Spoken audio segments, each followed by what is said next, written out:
Esta ocasión, hola, buenas con todos. Mi nombre es Samuel Parrales, soy un estudiante de la carrera de Ingeniería de Software de la Facultad de Informática y Electrónica perteneciente a la Escuela Superior Politécnica de Chimborazo. En esta ocasión les voy a mostrar un tema acerca de la seguridad informática que tiene que ver con la protección de la informática. En la actualidad, las empresas tienen una tendencia generalizada de solo considerar como activo únicamente aquellos bienes que se pueden tocar, o sea, los bienes tangibles, como lo mobiliario o maquinaria. No obstante, la información de las empresas está teniendo bastante repercusión en la actualidad, por lo tanto, también es considerada actualmente uno de los activos más importantes. Todas las empresas, independientemente de su actividad económica y su tamaño, deben preocuparse por la seguridad de la información porque, como ya se ha mencionado, es un activo vital actualmente. Por lo tanto, por esta preocupación, hay ciertos errores en el tratamiento de información y también hay manera en la que se pueden evitar. Entonces, por ejemplo, uno de los errores en el tratamiento que se tiene es la información importante de la que no se realiza copia, cosas que se puede evitar asegurando que se tiene una copia de seguridad actualizada, además de que se debe comprobar si es posible recuperarla. Otro error en el tratamiento de información son las carpetas de red compartidas sin control, es decir, aquellas carpetas que a veces hasta por defecto se crean y no se personalizan los controles, es decir, los permisos que pueden tener los usuarios. Además de que hay usuarios que desconocen dónde está la última versión de un documento. Y por otro lado, usuarios que tras cambio de puesto conservan información del antiguo puesto. Es algo muy frecuente que suele pasar y además de que realmente es un error en el tratamiento de información. Esto se puede evitar de la siguiente manera. Pues, en primer lugar, la información solamente debe ser accesible para quien la necesite y se encuentre autorizado para ello. ¿Cómo se hace eso? Pues implementando control de acceso. O sea, haciendo una política para dar acceso a ciertos perfiles, puede ser. Bueno, otro de los errores es la presencia de discos duros portátiles que la organización desconoce, es decir, aquellas que no están ni siquiera en el inventario de la organización y pueden ser traídos por personas externas. Se tiene también la falta de información de los usuarios en las herramientas que utilizan. Es decir, que muchas veces los usuarios utilizan herramientas y ni siquiera conocen efectos secundarios y tampoco las políticas de privacidad que tienen esa herramienta. Y de esta manera podría ocasionar un problema a la institución donde se desempeña. Otro, tenemos que permitir que los usuarios usen almacenamientos personales para información personal, que esto está más que claro que no debería ser así, porque utilizar información de la empresa en tu computadora no, porque tu computador personal puede ser accedido por otras personas y por lo tanto estas otras personas pueden tener acceso a esa información. Para ello se debe limitar el uso de aplicaciones no corporativas y el uso de dispositivos externos, es decir, que simplemente se deben limitar qué aplicaciones vas a usar y cómo la vas a guardar y en qué dispositivo externo quizás la puedes guardar y con qué permisos. Bueno, por otro lado tenemos cuando se arrojan los ordenadores y discos duros a la basura sin ningún previo control. Es que siempre en estas ocasiones hay que asegurarse de que un equipo tenga toda la información borrada. Dentro de esto es muy importante conocer las dimensiones de la seguridad. ¿Por qué? Porque son los pilares sobre los que se debe aplicar las medidas de protección de la información, o también conocido como triada. Tenemos la confidencialidad, que es información accesible por el personal autorizado, es decir, que el personal pueda acceder si tiene información. Tenemos la disponibilidad, que tiene que ver con el tiempo de que debe estar disponible cuando se necesite. Tenemos la integridad, que simplemente es que la información no pueda ser alterada por personal autorizado. Entre la integridad y la confidencialidad se tienen ciertos inconvenientes y cierta duda, pero se puede solucionar de la siguiente manera. Confidencialidad trata de acceso e integridad trata de modificación. Es decir, que la integridad no sería posible si no existiera la confidencialidad. Bueno, una vez se conoce eso, se conocen los errores que se pueden cometer y cómo evitarlo, también podemos conocer la selección de salvaguardas, que las salvaguardas son las medidas necesarias para proteger la información de los negocios. Entonces, para seleccionarla podemos considerar los siguientes aspectos. En primer lugar, el más importante, que pienso que es, desde mi punto de vista, es el sector del negocio, o sea, determinada importancia en la información.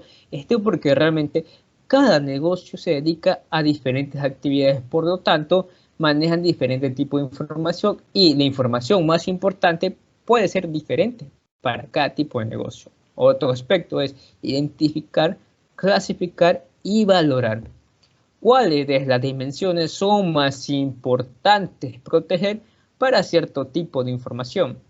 Es decir, que un tipo de información puede tener, se le debe dar más prioridad a su confidencialidad y quizás a otro tipo de información se le debe dar más prioridad a su disponibilidad. Estos son los pasos previos que van a dirigir la selección de las salvaguardas. Tenemos la naturaleza de controles. Es que no solamente basta con implementar medidas técnicas, sino también organizativas. Con medidas técnicas nos referimos a antivirus, cortafuegos y eso. En cambio, las organizativas son aquellas que involucran el personal, es decir, que esta puede ser una política de gestión de contraseña, podría ser para este caso. Y por último, lo más importante, el coste. Porque, bueno, lo segundo, bueno, lo más importante, ¿ya? ¿Por qué es lo más importante? Porque sin coste, sin dinero, no se puede hacer nada. Este debe ser proporcional al riesgo que se quiere evitar. ¿Por qué? Porque si el riesgo es mayor, si el riesgo me va a decir, ¿sabes qué? Tu institución, si pasa esto, va a quedar paralizada, o paralizada, no va a poder ejercer sus funciones, sus actividades. Obviamente, hay que invertir más recursos para asegurar que eso no ocurra. Entonces, como ya se mencionó que cada empresa maneja diferente información, pues tenemos lo siguiente, que la importancia de la información de la empresa va a variar de acuerdo a su actividad. Ejemplo, en el ámbito sanitario podemos observar que lo más importante va a ser la información personal del paciente. En el sector financiero puede ser la información confidencial tanto de clientes como de operaciones financieras. En sectores industriales o de desarrollo de productos puede ser la confidencialidad de procesos y procedimientos que pueden aportar una mejora de productividad sobre la competencia. En la hostelería podría ser información sobre reservaciones. ¿Qué se puede inferir de esto? Que la importancia de la información va a variar en función de la actividad de la empresa. Bueno, como ya se mencionó, los pasos previos para la selección de la salvaguarda son identificar, clasificar y valorar. Ya se mencionó anteriormente. Pero, ¿cómo se hace esto? Pues, en primero ya se sabe que se revisa qué información se trata y se selecciona la más crítica, es decir, la que va a afectar más a mi institución, para así enfocar la medida o a evitarlo o subsanarlo.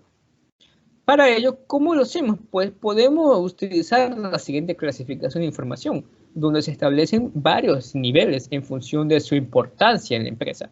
Por ejemplo, tenemos la información confidencial. Esta solamente debe estar restringido, el acceso debe estar restringido únicamente a la dirección y empleados que necesiten conocerla para desempeñar sus funciones. Obviamente, esto debe tener un acceso limitado.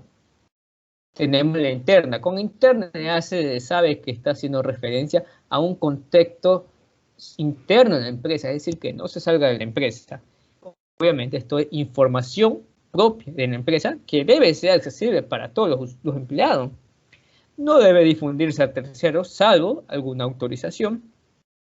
Y por último tenemos la pública, que esto no necesita mucha explicación, que simplemente es que no tiene restricciones, lo pueden difundir como sea. Esta información no está sujeta a ningún tratamiento especial, porque además no tendrá sentido que tenga algún tratamiento especial porque es pública. Tenemos la naturaleza de los controles. Yo ya mencioné que un aspecto importante a considerar en la selección e implementación de controles es la naturaleza. Esta naturaleza puede ser técnica, que son medidas de carácter tecnológico como antivirus, cortafuegos o sistema de copia de seguridad. La organizativa se mencionó que son aquellas en las que se centra en la mejora de seguridad teniendo en cuenta a las personas. Esto puede ser formación de seguridad, identificación de responsable, todo que tenga que ver con una parte de la organización, hasta pueden ser políticas. Física. La física ya se sabe que trata de algo tangible, es decir, la integridad de la seguridad física de los dispositivos, es decir, de manera presencial, es decir, el hardware. Por lo tanto, para evitar esto, podrían simplemente tener buenos conductos de ventilación. Ahora, resumen del criterio de selección. Como ya se mencionó, primero se debe identificar cuál es la información importante. Segundo, se debe identificar, clasificar y valorar la información.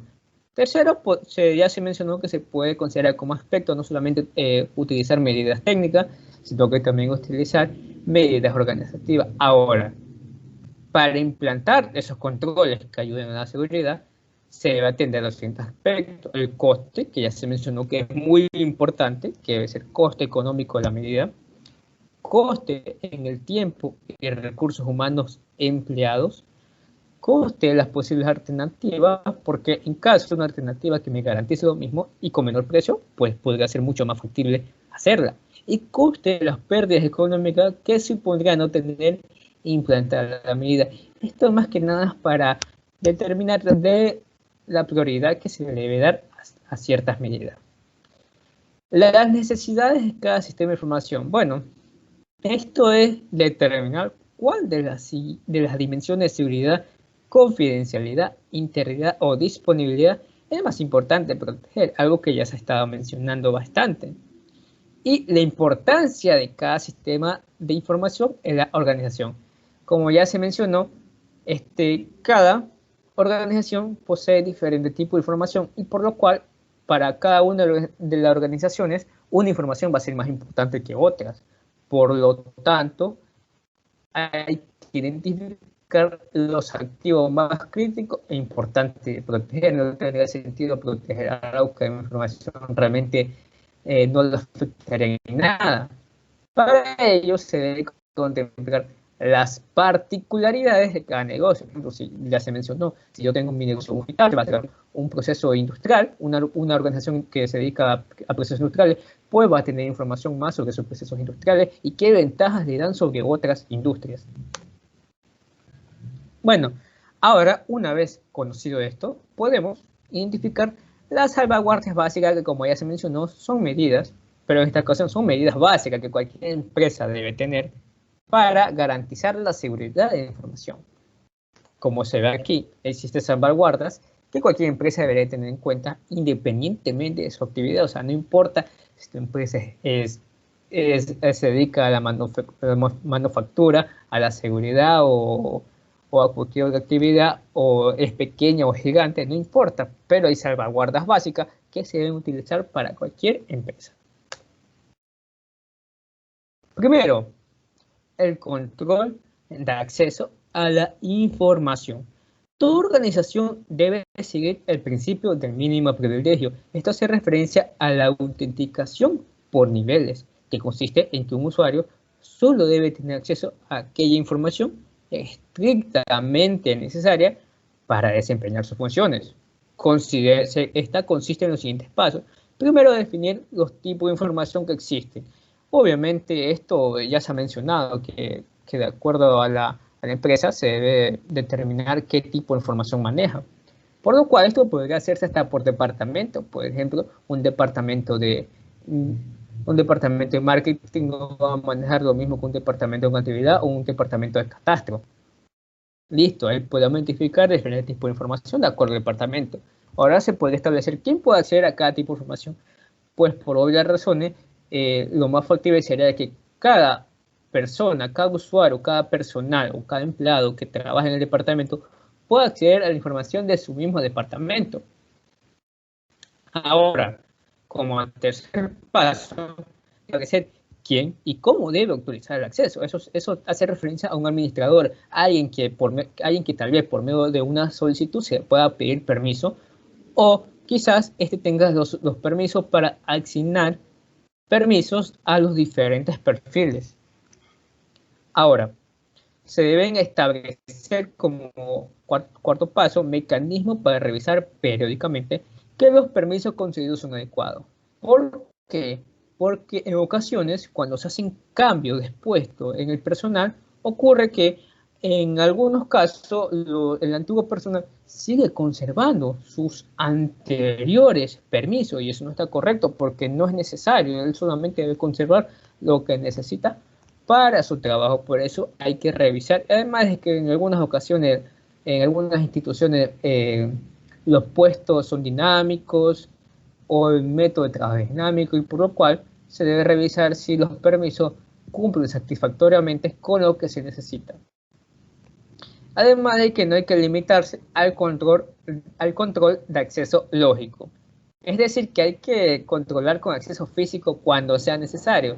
Con acceso físico nos referimos al uso de huellas digitales, a tarjetas, al uso de la retina y todas esas cosas. Bueno, se mencionó sobre los perfiles en el que se debe saber qué es perfil y quién debe dar el perfil, pero no hemos mencionado cómo se va a hacer. Pues tenemos dos alternativas. Primero, lo de perfiles y grupo de usuario. Con perfiles nos hacemos referencia a algo individual. O sea que se van a asignar permisos individuales a cada usuario. O sea, si tienes 5, a cada uno 5 les asigna su permiso. Esto puede ser una mayor dificultad. Flexible porque tú puedes asignar el permiso cuando tú quieras. Puedes decir, tú eres esto, tú eres el otro, tú eres el otro, hay que ser. Pero una mayor dificultad de gestión cuando son muchos usuarios, porque imagínate que tengas 200 usuarios. A los 200 usuarios tienes que configurar los permisos. Y eso realmente no es muy conveniente. Tenemos los grupos de usuarios. Esto se lleva a cabo un mayor trabajo cuando se inicia porque tienes que determinar, o sea, tienes que analizar los diferentes perfiles y a qué van a poder acceder. Pero una vez hace esto, la gestión de permisos es muy rápida y eficiente. Va a permitir una trazabilidad completa de los accesos de cada empleado. Es decir, que los perfiles, así y de manera independiente o individual, perdón, estos podrían ser utilizados para instituciones pequeñas, mientras que los grupos de usuarios podrían ser simplemente usados para cuando tu organización es muy gigante y tiene mucho personal. Bueno, ahora que estamos hablando de las salvaguardas básicas, otra de las salvaguardas básicas es la copia de seguridad. Pero aquí hay que centrarse mucho en el soporte. El soporte es USB, disco duro, cinta de seguridad, almacenamiento de nube, ¿dónde se va a guardar ya? Para ellos se va a hacer en función de 3 variables: sistema de copia seleccionado, la fiabilidad y la inversión que se va a realizar. Siempre el dinero va a estar de por medio. En el sistema de copia de seguridad para su implantación se debe tener en cuenta las siguientes consideraciones. 1. Se va a analizar la información para descartar información sin relación directa con el negocio o de la que ya existen copias. 2. Establecer una política de copia de seguridad, o sea, para cada elemento se le va a decir, sabes que tú vas a tener tantas versiones y vas a estar en un periodo de conservación, o sea, ¿cuánto tiempo va a estar guardado? 3. Se deben realizar pruebas de restauración periódica O sea, para garantizar que el día que yo vaya a hacer una prueba no haya ningún error. Y 4, control de los soportes de copia. Bueno, esto simplemente es que hay que controlar, o sea, dónde se van a estar los soportes, si van a estar seguros, si no lo van a estar. Esto para garantizar de que yo no pierda mi información. Por ejemplo, deben estar en un lugar seguro, obviamente, y además se le debe llevar el control de su vida útil. ¿Por qué? Porque los dispositivos tienen un determinado rango de vida útil, a pesar de eso. Y entonces, ¿qué pasa? Que se debe tener en cuenta eso porque en caso de que en algún momento se quiera recuperar la información y su vida útil ya caducó, pues lastimosamente el dispositivo quizás se va a deteriorar. Bueno, entre los sistemas de copias también tenemos, para escoger los sistemas de copia también tenemos la posibilidad para evitar que sea posible acceder a la información en caso de que alguien venga y me lo quite. Y también esto obviamente va a depender del nivel de confidencialidad. Tenemos como aspecto número 6 las copias de seguridad fuera de la organización. Esto es para evitar perder información en caso de algún desastre natural, obviamente. Pero bueno, esto depende ya de muchas cosas. Además de que también puede hacerse para prevenir que algún malware que rastrea nuestra red nos ataque y obviamente como tenemos una copia fuera, pues se garantiza que podamos recuperar la información. Y la documentación, que es una de las partes más aburridas de las que pueden existir, pero es la mejor. ¿Por qué? Bueno, ¿por qué? Porque en este caso se va a documentar el proceso de realización y restauración de copia y en caso de que no exista la persona o que la persona renuncie, pues cualquier otra persona podría hacerlo, solamente siguiendo la documentación. Bueno, tenemos también el cifrado de la información, que el cifrado consiste en ofuscar. Ofuscar de manera breve simplemente es hacer que no sea entendible para una persona, ¿ya? Entonces ofusca la información mediante técnica de codificación y así se evita que los datos sean legibles por cualquier persona. La única manera de hacer esto sería conociendo la clave. Entonces, la elección de las herramientas de cifrado va a depender de diversas variables, por ejemplo, si se quiere una herramienta que está transparente al usuario o no, si el cifrado de información debe realizarse en cualquier lugar, o el perfil del usuario que va a utilizar la herramienta de cifrado. Esto normalmente se le atribuye a un administrador. Y bueno, el desechado y reutilización del soporte y equipo. Aquí hay que fijarnos en dos escenarios, porque existen dos medidas básicas de acuerdo a su destino, que tenemos dos escenarios, cuando es reutilizado, vendido, regalado, prestado, o, segundo escenario, cuando se desecha. Cuando es reutilizado, vendido, regalado, prestado, todas esas cosas, hay que tener en cuenta que cuando se elimina la información con la función habitual del sistema operativo, es decir, que yo ingreso a mi disco duro, borro con suprimir y ya, esto simplemente coloca, es como una etiqueta para decir que esto está disponible, pero realmente no está borrado, aún sigue allí. Para eso hay que hacer un borrado seguro, como pueden ver aquí. Y para eso se utilizan herramientas que no solamente te marcan el espacio disponible, como el espacio disponible de lo que supuestamente borraste, sino que también colocan datos aleatorios en él para asegurar bien que se haya desechado la información. Bueno, desechar el soporte. Cuando se desecha el soporte, se debe garantizar que nadie puede utilizarlo. Las personas piensan, bueno, mi disco duro se quemó, bueno, mi disco duro ya no funciona, bueno, mi disco duro se rompió algún mecanismo. Pero eso no quiere decir que no se pueda recuperar información, porque al fin y al cabo el disco que está dentro puede que esté bien. Entonces, ¿qué pasa? Que por ciertas maneras pueden extraer el disco y colocarlo en otro disco duro y de esta manera quizás recuperar una parte de la información de la institución. La mejor opción de esto es destruirlo. La destrucción física del soporte. Para ello podemos hacerlo de manera manual o quizás pedirle a empresas que ya están certificadas que nos ayuden con ello. Y por otro lado tenemos el almacenamiento en la nube. Ya se sabe que la nube son los servicios, hace referencia a los servicios de almacenamiento que nos ofrecen otros proveedores. Entre estas se sabe que las ventajas con respecto a las desventajas y los riesgos son muchísimas, es decir, las ventajas son muchísimas con respecto a las desventajas y los riesgos, pero en esta ocasión vamos a centrarnos un poquito más en los riesgos y a mencionar simplemente dos ventajas. La primera es que nos va a permitir reducir la necesidad de inversión en infraestructura propia. Eso es obvio porque cuando uno alquila el almacenamiento en la nube, no tienes que tenerlo discos tú, sino que un proveedor se va a encargar de almacenarte esa información.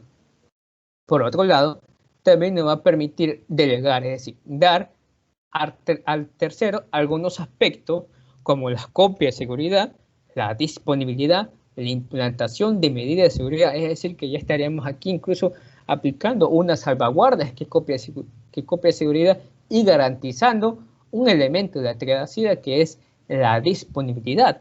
O sea, nos da ventajas muy buenas, pero con respecto a los riesgos, es que en ocasiones las personas ni siquiera leen las condiciones de uso y se deben leer. Entre un riesgo de eso es que no se deben usar el servicio sin haber estudiado las condiciones de uso, porque estas condiciones de uso te van a decir sobre disponibilidad, sobre confidencialidad y sobre integridad. Entonces, ¿qué pasa? Que puede que por no leer las condiciones de usos puedes tener problemas con estas tres dimensiones de la seguridad de información. Puede que realmente no sea muy confidencial el almacenamiento de las nubes que estés usando. Otro riesgo es que se debe evitar el uso sin control de estos servicios por parte de los empleados. Es decir, que hay que controlar, hay que darle una política corporativa y medidas técnicas y que se basen en eso y se restrinjan solamente a ello. Bueno, y por otro lado tenemos que hay que intentar evitar servicios de la nube gratuitos.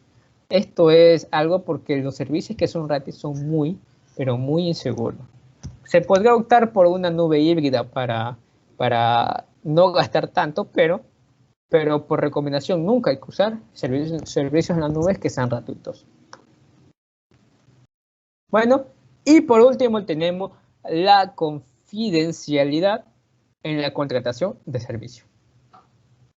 La externalización puede introducir nuevos riesgos para la seguridad de información derivado del acceso de proveedores a los datos, pero ¿qué es la externalización? Pues la externalización no es nada más ni menos que darles tareas, las tareas que tú haces o servicios que tú haces, dárselas de responsabilidad a otra institución, como puede ser un proveedor en la nube. Entonces, si tú le das tu almacenamiento, pues obviamente esto puede tener problemas de seguridad. O sea,